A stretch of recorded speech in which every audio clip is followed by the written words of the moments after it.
Welcome to the increasingly inaccurately titled Weekly Squeak. This is Chris Ward, or Christian Schiller, joining you from gregarious mammal towers. And I have Kate Lawrence with me, but she is jet-setting around the world in... I'm in Moabish. That's actually about 3 stations away. What are you doing there? I'm actually cat-sitting. Some friends of ours have gone to Bristol for the weekend, and they have a very large orange and white cat called Victor. So Victor requires quite a lot of attention, particularly feeding at regular intervals of about 6 times a day. So I'm here to be the cat sitter, make sure he gets fed and all his desires are met. His desires? Yeah. It's pretty much involved coming and cuddling you. As I said, he is quite large. We will put a photo on the site so people can have a look. He's quite a heft, really. You're telling me we're going to have cat photos? There is, just one. But when he comes and cuddles you, you actually lose the sensation in your arms because he is that heavy. It's quite funny, quite a strange phenomenon. All right. Well, we have had a very busy, not even a few weeks, a very busy week. So I think we should get started. Most of this episode, we're going to talk about things that have been happening in Berlin. But one is very international. We have been to IFA. In fact, Kate is going back next week, but we'll talk about some of the things we saw. Mm-hmm. And we're also going to talk about where we were last night, which was das...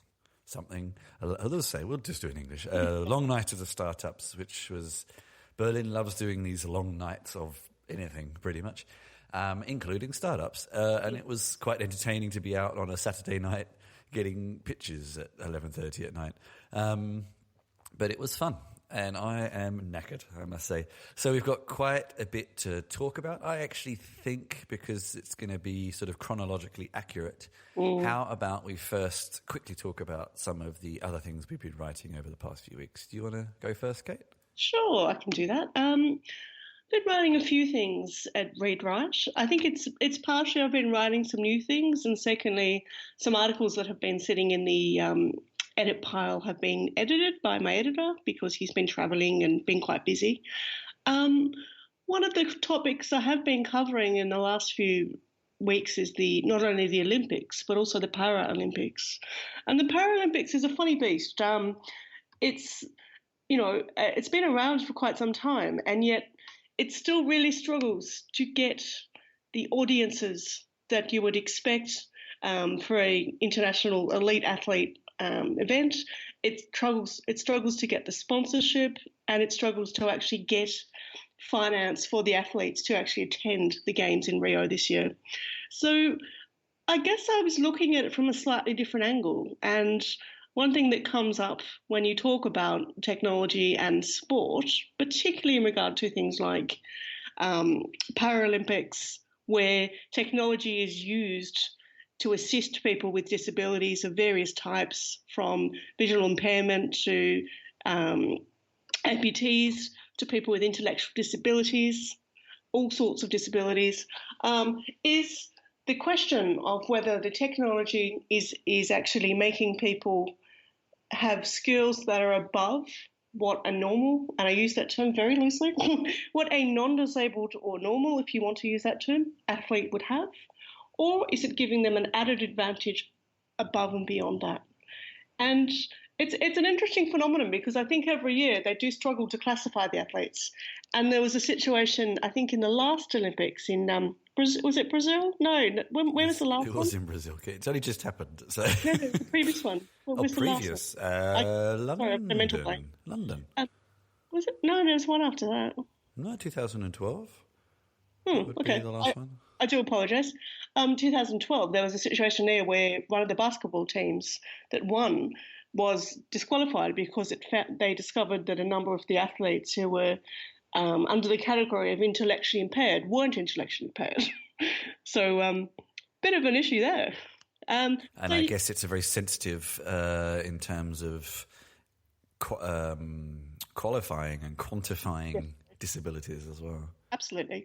And so one thing that's, I'll kind of look at it from two different angles, but one thing that's slightly different is the issue of when I look at technology, the argument that, and I'll read you a quote that an ex-Paralympic swimmer said, and he's now a professor in biomechanics. His name's Brendan Burkett at the University of Sunshine Coast in Australia. And his claim is, but we still need to keep the essence of the sport. We need to keep that while also improving the functionality of the sport.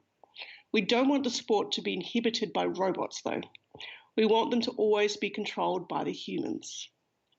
Now, this is very interesting because in Zurich, in Switzerland, in October this year, is the first cybathlon. What it is basically there'll be 74 athletes from 25 countries competing, and the competition is not just sort of sporting events, but it's actually a bit more of a showcase of how technology and robotic technology particularly helps these people in their daily lives.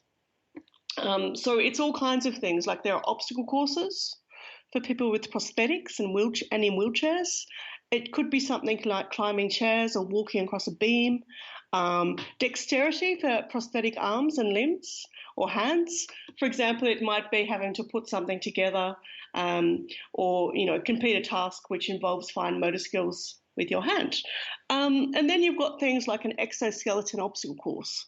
So there's all kinds of really interesting events, and perhaps one of the ones that you might be surprised by is a virtual racing game using brain control interface. So this is for people who have paralysis, different levels of paralysis where ostensibly they cannot move either below the waist or below the chest area. So this is something quite different. I think it's going to be some of the most exciting technology. When we talk about technology changing people's lives for the better, this is really what we're talking about, some of these things. And I'll be definitely watching and looking for information and following the games with a lot of interest. Cool. Anything else you want to quickly cover, or is that the main topics you want to cover from previous few weeks? I'll just cover another one very quickly, which is that I've had the pleasure of following a rather fun competition which is originated in Tokyo. It's actually the world's worst robots. It's called Hebicon. It's an annual robot competition for the technology ungifted.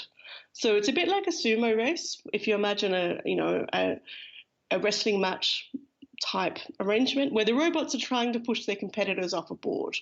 But the way it works is the robots have to have very limited low technology. So it's really lowering the difference and lowering the bar of robotic achievement here. And when we're talking robots, bear in mind, we're not talking about the kinds of things we know, like Pepper and Neo and Sophie and Atlas. We're talking about robots that are made out of things like fast food wrappers, Barbie dolls, sex toys, all sorts of slightly bizarre things. And the contestants are actually penalised if they have high-tech features in their robots. So it can be quite common to actually have someone helping the robots along with a finger or, making sure things happen because they're unable to move a lot of the time. And I guess the way they really look at it is it's a competition where technical output can be thwarted by strategy and dogged performance. And I'd really hope it's great fun. It's hilarious videos. I would encourage everyone to have a look at Hebicon. Watch some of the videos. You'll be laughing your ass off. It's very funny. Did you get Robot Wars in Australia? No, but I know it. Yeah, I could imagine that would have been a lot more entertaining.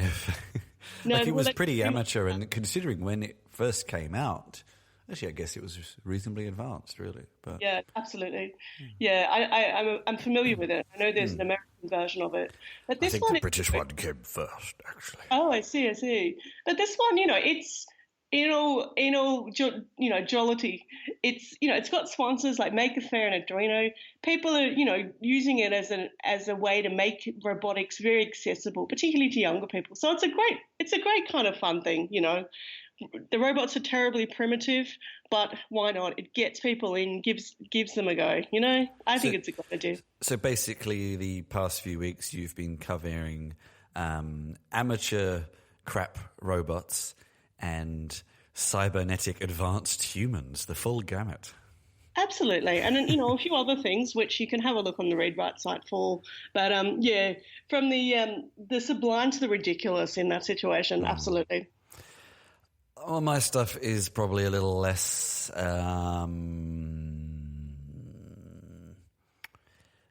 fantastical. I don't know. I finally released a blog post on Medium, which has been moderately popular on my Atom setup, which is a text editor that I use extensively, and how I've configured it for writing. I finally also had my article on building blockchain apps with Eris released, and as luck would have it, the day it was released, one of the founders of Eris was actually in Berlin, and we had lunch. We were hoping to have a special podcast with him, but it didn't quite happen, but that's also out. On the subject of Atom, I also released my Medium exporter for Atom, if you're into that sort of thing. Finally, my article on Albania and Kosovo was released on the NextWeb. What was that about, Chris? It was about the tech and startup scenes in Albania and Kosovo, and how, ethnically they're similar people. I'd be careful what I'm saying, but culturally, in terms of tech and startups, are actually very different. And it's another one of those interesting aspects where the restrictiveness of Kosovo, in that Kosovans find it very hard to be able to travel anywhere, and they're quite isolated, and they're a very new country in every way, mean that actually I think they're far more interesting than Albania. And a lot of Albanians will also say that, so it's not me being rude there, but that was interesting. I didn't realise in the article how much I had name-checked communism until the editor put it in the title, and I complained about it, and then realised actually, no, there's actually quite a lot in here about communism. What else? SitePoint. So I'm actually finishing up at SitePoint soon because the end I'm of an era. starting Wow. a new job tomorrow, which we'll talk about next time.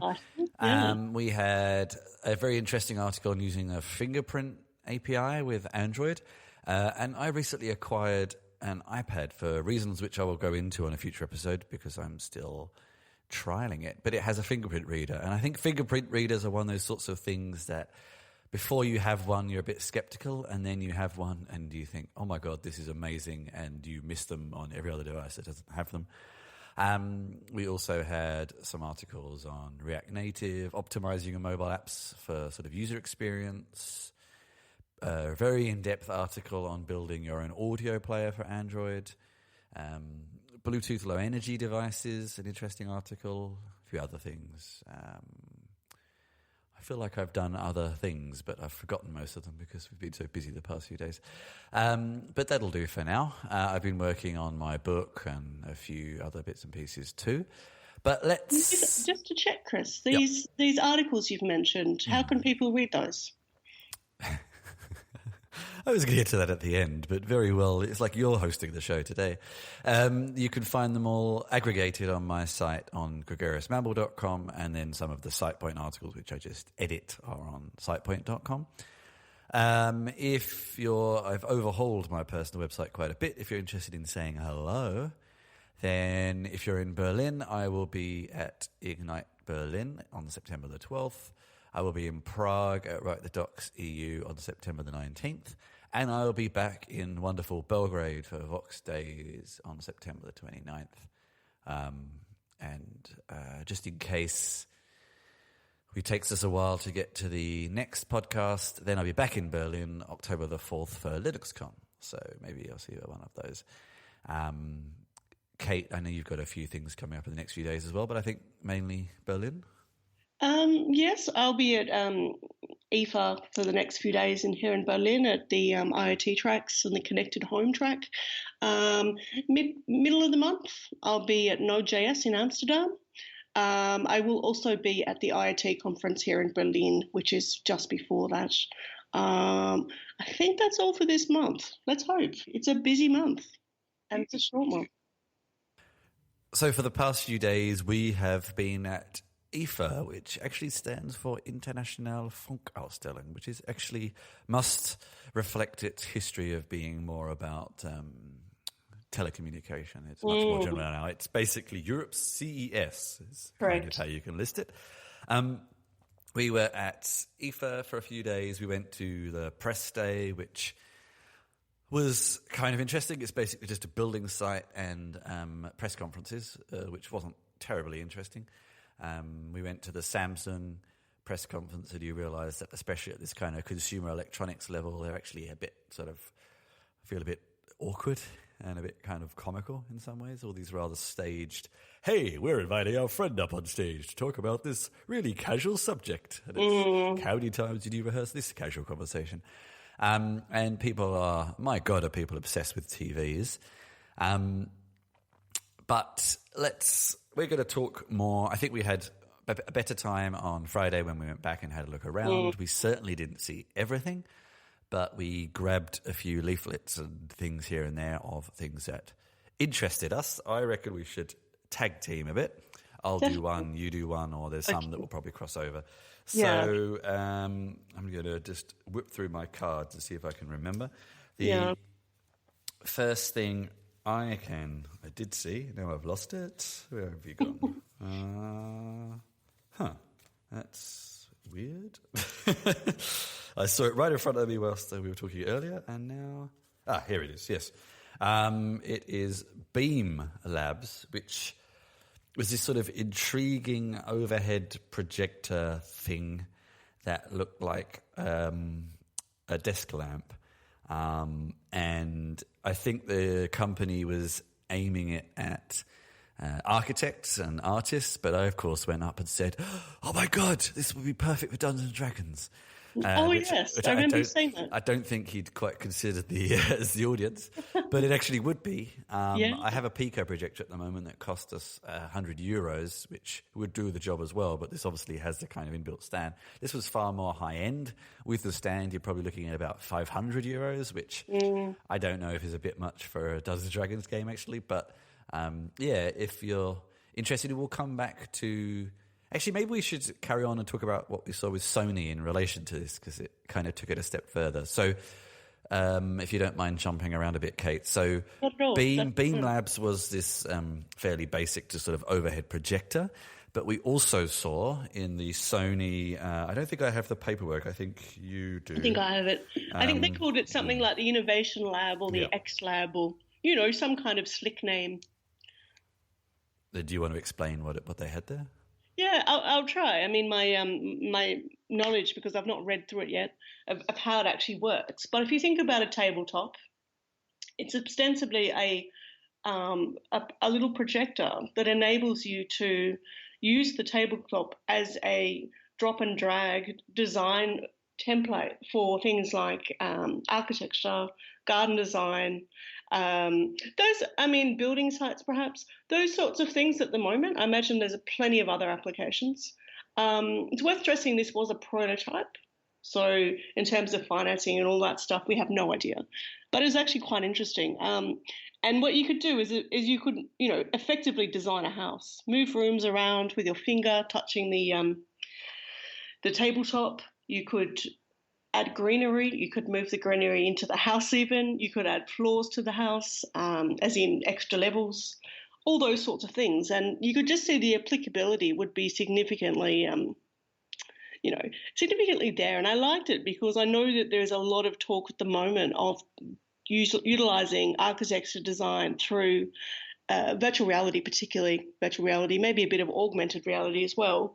And this just seemed a lot more simpler and a lot more accessible. You don't need to wear the clunky glasses and get that feeling of feeling a bit nauseated or a bit out of it. And it was something you could do with more than one person, so you could engage simultaneously, like maybe a team could work on a design together on the same table. And it just seemed, really quite... It was really moving into that kind of future of computer interaction space. Like a lot of people for the past few decades have got hung up on touchscreens. Yeah. And we know that touchscreens have certainly worked with tablets and phones, but in terms of long-form computing, things like Surface Pro and stuff like that, they're actually a little limiting and a little uncomfortable, but this kind of table style actually, it was super interesting and gives you that much more ability just to swipe things away and use physical elements as well. And I don't know how flexible it would be if you could actually. We've seen things like this in museums as well in the past, but they're always very single purpose, and I don't know how programmable this will be. Sure. But it was super interesting. And there's some other really interesting things we saw with Sony, but we'll come back to those later.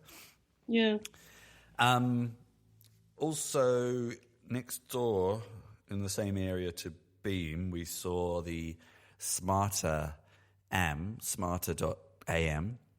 And interestingly, Sony had another product similar to this. They seem to be about 6 months behind a lot of the startups. So actually, also this week, I have been playing around. The article hasn't come out yet, but I've been playing around with something called the Vive, which was like a pre-packaged Arduino project with inputs and knobs and dials and everything sort of in one unit. And I guess this is a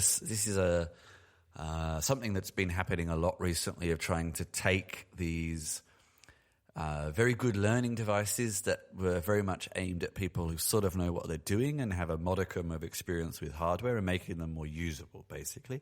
Wow. And this smarter.am company, based from in London, I think,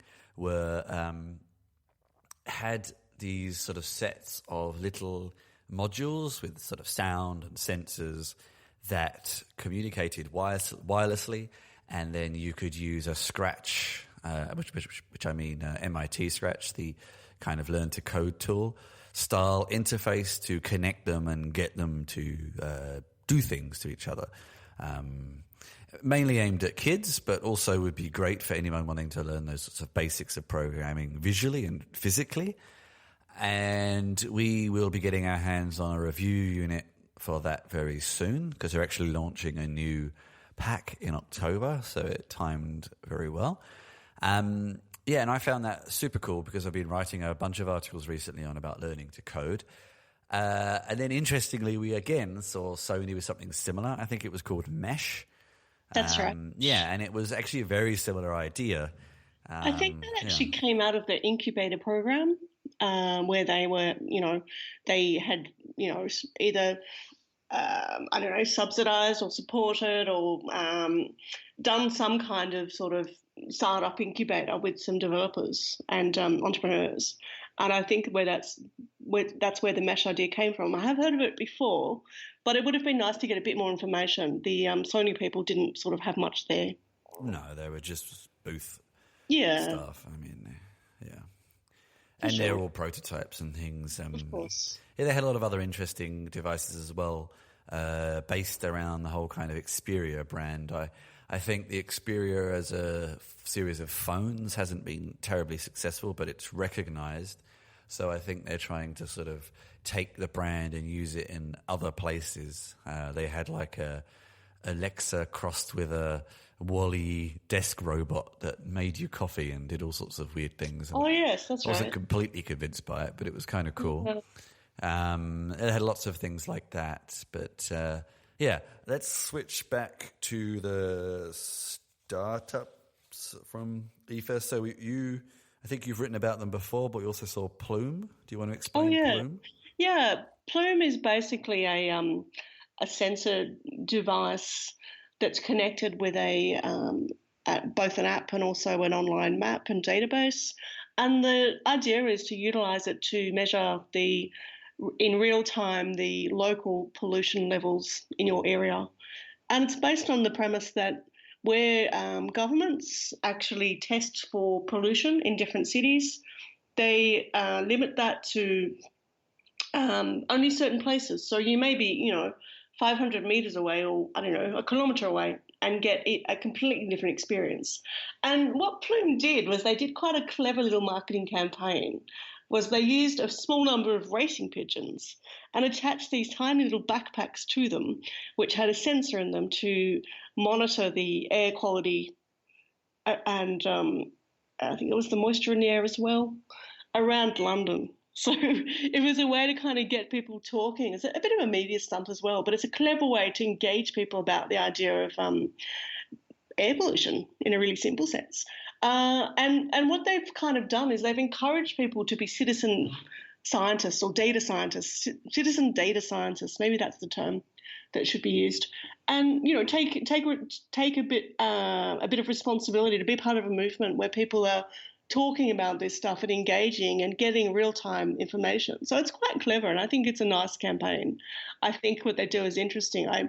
I think it's really going to come into its own in this area, and the way it will become financially viable, if you're kind of wondering that listening, how do you make this stuff financially viable, is when it becomes part of the bigger smart city initiatives. And there's a lot of pigeons around. There is, and there is a lot of smart city initiatives everywhere. Is talking about smart cities, and how you define a smart city is very varied. I mean, you've got some places like Berlin that are wetting themselves because it's like, oh, we now have public Wi-Fi in the train stations, but only some of them. We're still testing that, which is, kind of slow to come. And then you've got your connected street lights and your security systems, blah, blah, blah. But I think this is where it's going to come into its own. And what they'll do, those kind of companies, is they'll partner with the bigger ones that are running these smart cities. Because I have heard the claim, is there space for startups within smart cities? They're effectively run because the local governments apply for funding through the EU funding or some other bodies in different countries, and they partner with big business. So they might, a big one is Cisco, maybe Philips. I think in Berlin they're doing it with, let me see, I wrote it down, Panasonic. So, things like Plume and the smaller competitors, and there's a number of them, I've written about them before, will be, becoming part of that whole scene. Mm. On the subject of smart cities, one of the other interesting, this was part of a design awards thing we saw, was Click, which is CLYC, which was a smart bike lock. If you've ever seen like the public bike schemes in London and Montreal and Paris, I think as well, the Bixit, the Canadian companies, are big sort of fat tired bikes. Mm-hmm. They have those sort of locks on the wheel that you put the bikes back in. It's a bit like that, but on a smaller scale and designed more for businesses, private park spaces in offices and things like that. But the other interesting aspect that they were adding to that was, of course, the ability for cities to be able to track who rides where and how many people are riding to work and to which workplaces and things like that. So it sort of connects in. But yeah, these are not street furniture. These are sort of like private car parks and things like that. Sure. Yeah. Which was that was also an interesting one. Yeah, it's an interesting challenge. I mean, somewhere like Berlin, bike theft is a common occurrence. And to the extent that even if you use a hardcore lock like a D-lock attached to your bike, they will cut what they can of your bike off the lock. And when you go back to your bike, what will be left is what was on the lock. So it might be one wheel. Well, that's a sort of whole other conversation, I think. Yeah, it is. Yeah. No one's solved that one yet. No. Now, the other two I'm going to throw in, which I think were of more interest to me than you, were the Mic Me, which was initially seemed a little uninteresting and then became more interesting, especially relevant to what we're doing now, because Kate and I wanted to try and do some live podcasting from IFA and it didn't really work out. But this is sort of, I don't know, it's sort of like a cigarette packet maybe sized microphone that can connect by a Bluetooth or by a lead, and it's like a little external microphone. And this isn't an original idea. There's plenty of them that you can plug into your phone and things like that. But the wireless thing was quite interesting because, of course, it gives you placement potential and things like that.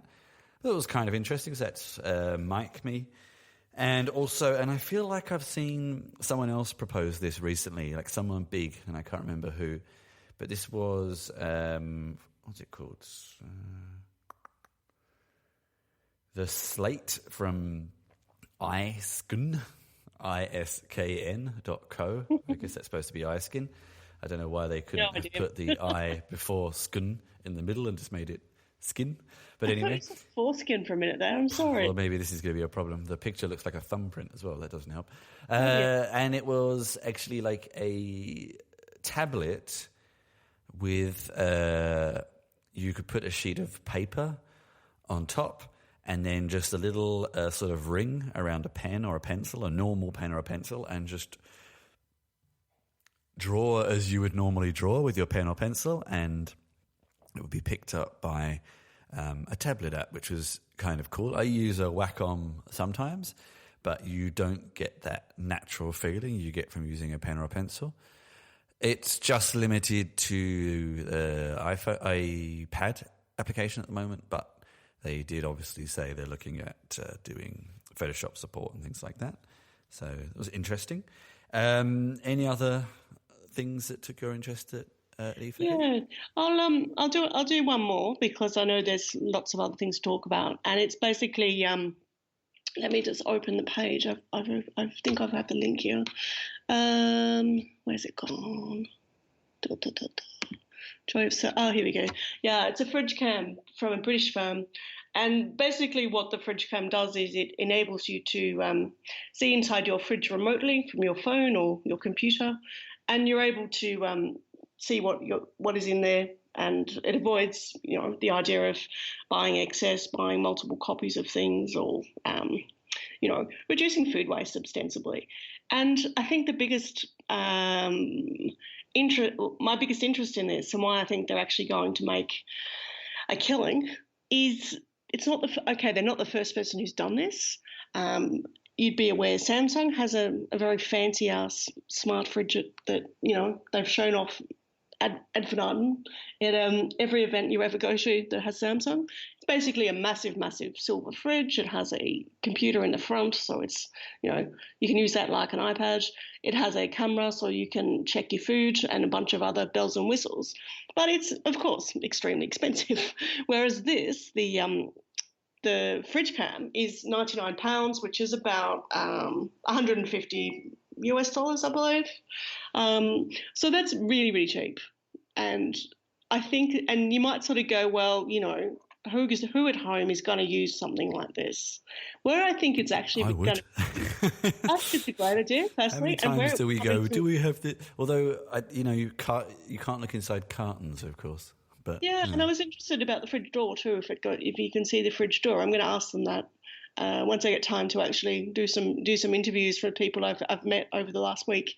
But where it will come into its own is actually laboratories that have refrigeration and factories, manufacturing places, things like that. Because a big thing that's been happening there over the last few months is sensor technology to use sensors remotely to measure temperatures. What they used to do was have someone physically go around 3 times a day in hospitals and scientific laboratories and measure the temperatures for the blood that's kept there, the organs, etc., vaccinations. So these kinds of things, I can see there being a lot of uses in a industrial setting or a healthcare setting or a food setting. There you go. And here's me just thinking it was for bread and eggs. But yeah, that too.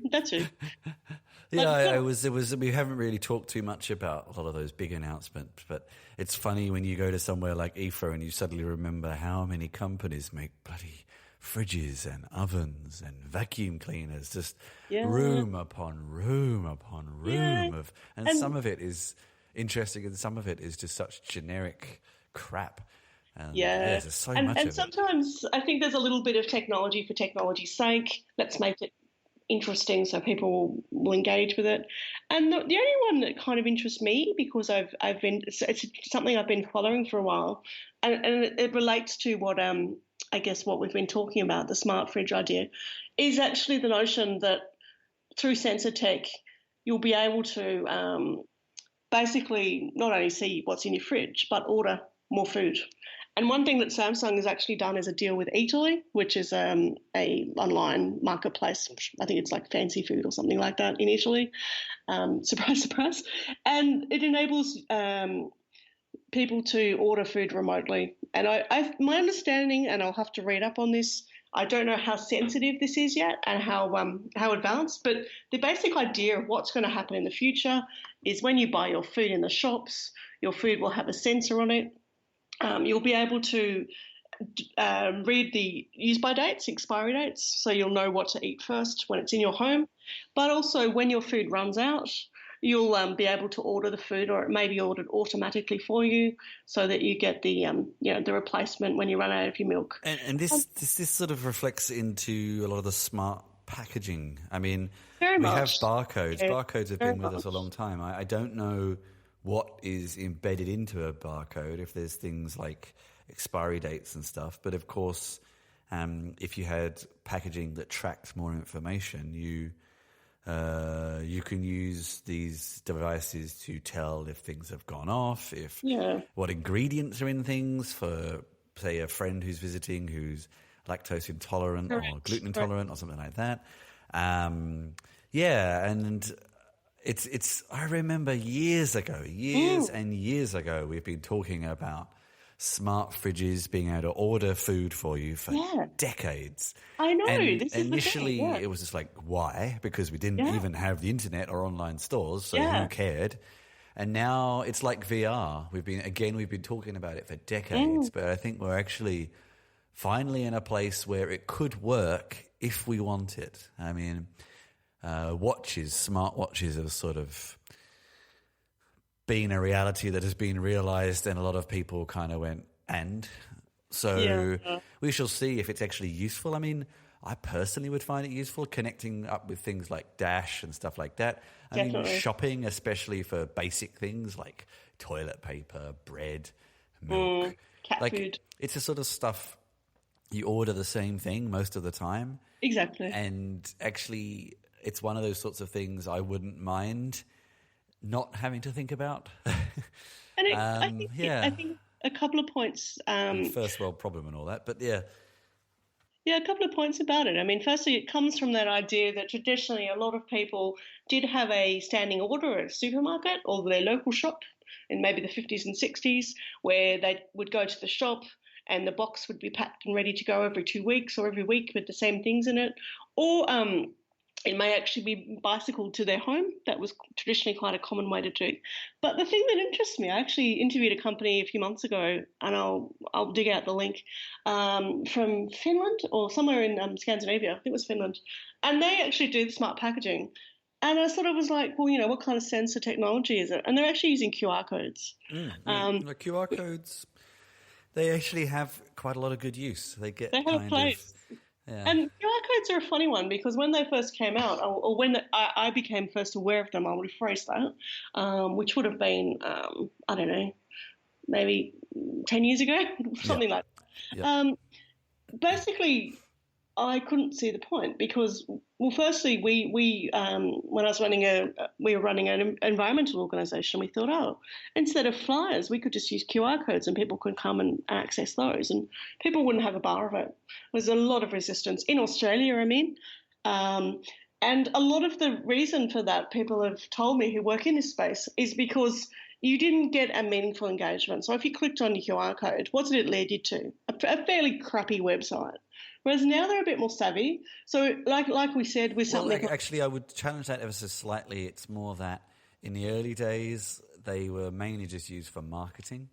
Yeah. And, I mean, that had limited potential, you're right, but actually using them more for tracking and quick bites of information, I think they've actually matured to become more useful. Yeah, and now you can use them for, in the food sense, they could link you to a recipe, for example. They could link you to a voucher so you get a second item free or what have you. So they're a little bit more sophisticated, I think, and people have utilised the technology in more of a meaningful way, perhaps. Although I think they're kind of on the way out just as they've finally matured. But the similar principles will certainly be used. It's an interesting one. But I think the NFC and things like that offer a lot more potential. But again, you have that problem of my phone doesn't have an NFC reader. Yours does. It's a bit inconsistent. QR codes are good because everyone has a camera. Even bare basic phones these days have a camera. So it's kind of, anyway, we've gone off topic there to an older technology. We haven't really spoken too much about any of the big exhibitors at IFA. I think A, because they're being covered in many other places. B, because actually it doesn't really interest us so much. I really don't care too much about all these giant TVs. Although fascinatingly, there was I still can't remember what it was called, Pixel Dot or Dot. Oh, yes. Smart Dot, Diddly Dot Squat or something. This new technology from Samsung. Again, some other crazy way of giving you higher quality of watching shitty soap operas, or Big Brother in high definition. God knows why you would care. But one of the things we found interesting was like they used this whole footage of the Brandenburg Gate and things like that as this demonstration of true colour. It's like the Brandenburg Gate doesn't look like that. This looked really, really orange, and the Brandenburg Gate is kind of just sort of murky, faded orange. Like I don't know, it's this sort of hyper colour stuff. I never knew it was orange. I thought it was grey. There you go. It is kind of grey orange. It's weird. Yeah, I found that a bit odd. It could have been the lights and things. I don't know. This is the problem with a lot of that stuff. It's all very personal, of course. Yeah, and look, to be fair, I would say to people, if you're listening to this and saying, "Oh, this doesn't sound very interesting," this conference, look. I have got so many things to crawl through and to trawl through, I should say, press releases and so on. There is a lot of good devices that were released. There were wearables. There was a lot of health stuff. There was some car stuff, and lots of stuff to do with making people's lives more convenient and easier. So I would say to people, if you have a particular allegiance with a brand or a product or a type of technology, you would find it there. I think that if you could find it. If you could find it. So there's actually something interesting as well. I was supposed to today volunteer for Fairphone. Oh, but that's right. I cancelled it last week because I knew we'd be busy. But I never saw them there. Well, this is interesting. They sent an email today saying, if you volunteered and you're busy, you don't actually need to come anymore. We haven't been getting that much traffic. And when we were there on Friday, it wasn't crazy busy. No, it wasn't. You're right. Finding stalls was really hard. It's such a big place and very badly organised and really badly organised. Roughly organised by topic, but sometimes you would get a stall mixed in with something that just wasn't relevant at all. And definitely. I mean, I never found them. I didn't see them. We went through. There was a lot of things I wanted to see. Yeah, we went through booths of all sorts of phone manufacturers. Maybe because they're a smaller one, they were in some kind of community area or something. Probably back end of nowhere where it doesn't cost any money. But yeah, it was interesting. But let's move on from IFA because it's still going to be in the news for the next week. Definitely. And people are probably hearing enough of it. Let's. So last night we were at Lange Nacht des Startups, claiming to be Europe's biggest startup event. I'm not sure about that. Slush also claims that. I also think Web Summit would probably also claim that. So I think everybody claims it. But it was it was interesting. I went to half of the conference on Saturday afternoon, which was not that busy and interesting. It was a mixture of these sorts of typical sort of startup talks of I don't really know what you're saying. You're just kind of telling me how awesome you are, and I don't really know what you're telling me. Yeah. But then a couple of interesting things as well. So I sat in on a presentation from a consultant who was talking about how to get EU funding, which was actually interesting because it's, as you would expect, requires a little bit of work in the first place. But once you get the money, the reporting is actually very simple and they don't expect the money back. They don't expect any equity and all that kind of stuff. So it's actually kind of useful. Also a good talk that relates a little bit to our last episode about marketing yourself, about talking to the press. And yet again at IFA, we had press badges. No one seemed to want to talk to you. It's kind of weird. It seems to be very unique to European startups, but and a few other things, and then finally a closing keynote from Christian Heilmann, who gave a very good talk on kind of the future. Yeah, it was I like interesting his- because I have seen him. He used to work for Mozilla, now Right. works for Microsoft, and he works with the Edge team, the browser team. I've seen him before talking at open source events, and I was quite surprised to see him doing a keynote at a startup event. It was sort of strange, but I think it was a good talk because he did do the whole kind of startup mumbo jumbo, sugar-coated crap. He just kind of actually got to practical points.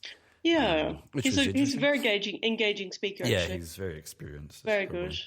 And then afterwards, we went to the main kind of crux of the whole night, which was 4 venues around Unter den Linden, kind of between Alexanderplatz and Brandenburger Tor, where there were just lots and lots of stalls and startups and events and kind of like a party atmosphere, but pitching and things. It was kind of interesting. We did a bit of a press tour, saw some people, got distracted by free alcohol quite a lot.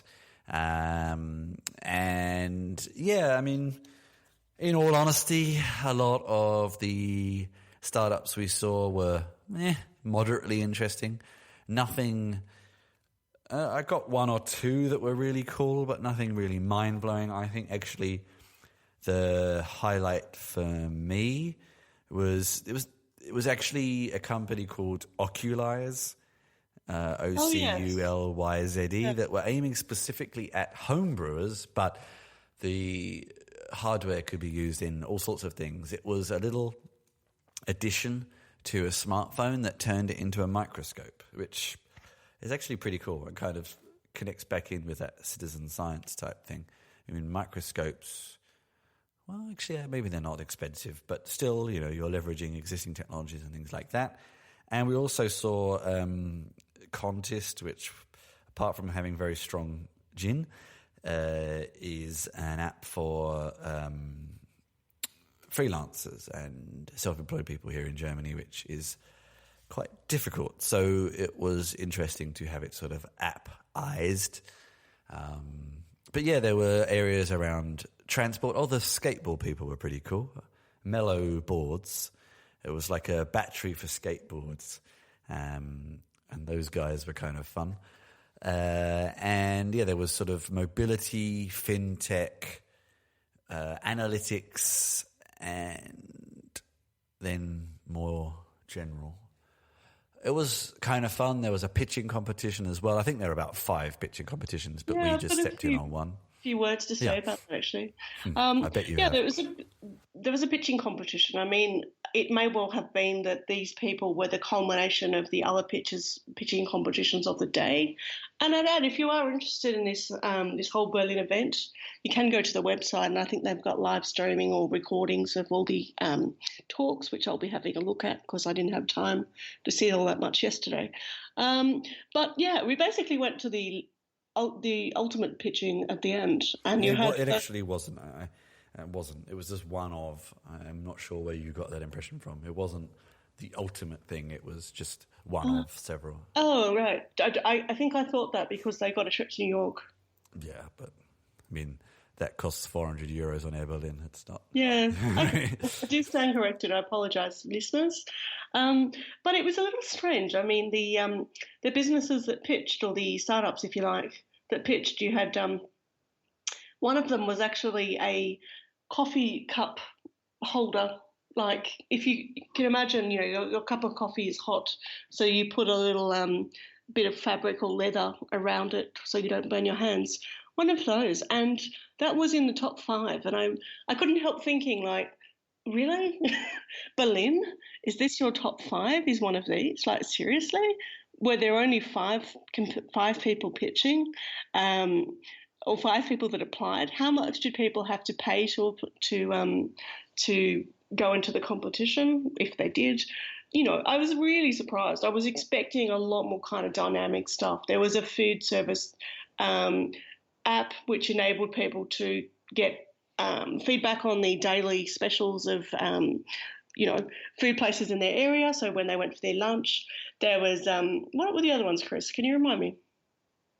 It was very late people, so it's a little blurry. Yeah, and they weren't terribly interesting, and some of them weren't very clear either. HR one or a PR one. Apologise. Yeah. People Getting lunchtime deals. I mean, that was a nice idea, but I would challenge that, especially in a city like Berlin, how many local food establishments would even add themselves to a platform. Well, they don't need to. Half of them aren't even on Yelp. Yeah. So why would they be on something no one's ever heard of? Yeah. And I don't know. It's always the thing with startup events in that you'll get one or two diamonds in a lot of rough. And that's just the nature of it. I don't want to diminish the enthusiasm or efforts that people go to, because I've never done it. But as skeptical press, when we hear a lot of pitches, of course, you're going to start to be a little overly critical, maybe. Yeah. Is a fair thing to say. But, yeah. I guess and to give people some perspective as well from our, our side of things, we get pitched at a lot. We hear people's ideas a lot. We hear a lot of repetition in ideas. And so we're always kind of expecting a bit of a, show us how something is going to be transforming, disrupting, to use those dreadful terms, but making people's lives better in some way. That's really utilising the technology. I don't even want to go to that kind of utopian dream of making people's lives better. Just something that's a pretty loose term. That could be getting your lunch on time. Is original. Original, yeah. Or just not even original. I mean, not many ideas are original. They're just inversions of, but just... I don't know. Sometimes I enjoy the whole kind of enthusiasm and energy around the startup world, but at other times I just feel like, does anyone do any research? Just sometimes you see ideas repeated so many times, but that's kind of, we're getting off topic. I think these are always side issues we could talk about endlessly. Talk about this forever. And I really just want to talk about the event, which was heaps of fun. Maybe we're being slightly critical of some of the ideas we saw, but the event itself was heaps of fun. And it was exhausting. I don't know how much we've walked over the next few days. You've been using a step tracker. Maybe you could see, because it feels like I've walked up and down a mountain 3 times the past couple of days. But yeah, it's been a fascinating few days. I think we'll have some more stuff belatedly from IFA for the next episode. Yeah.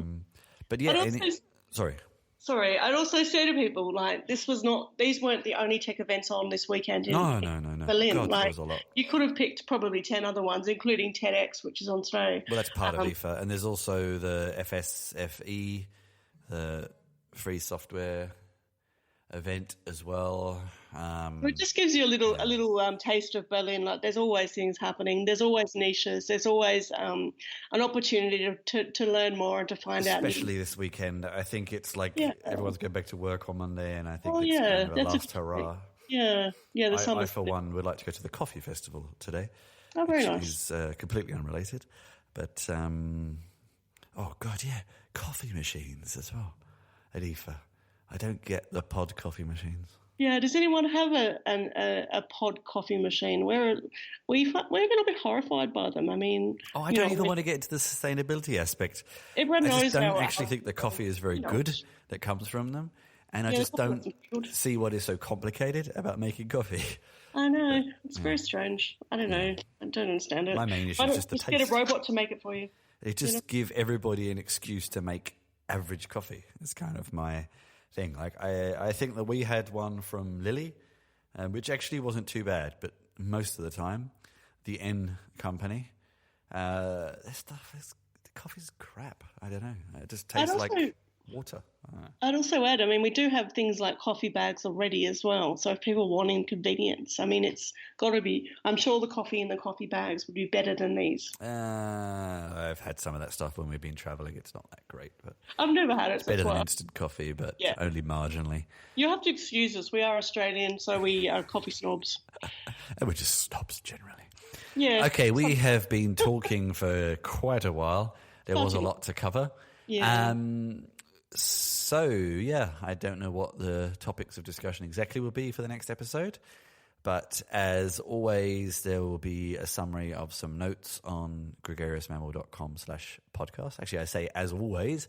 Last episode was the first time I actually got a webpage up, so that now exists.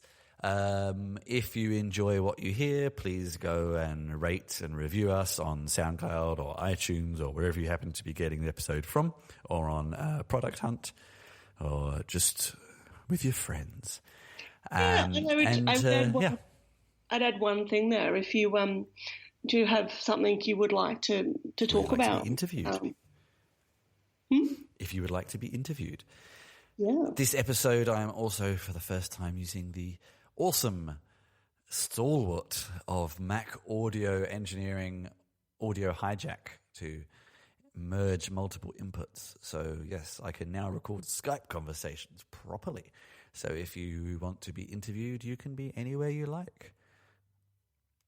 As long as you have an internet connection, of course.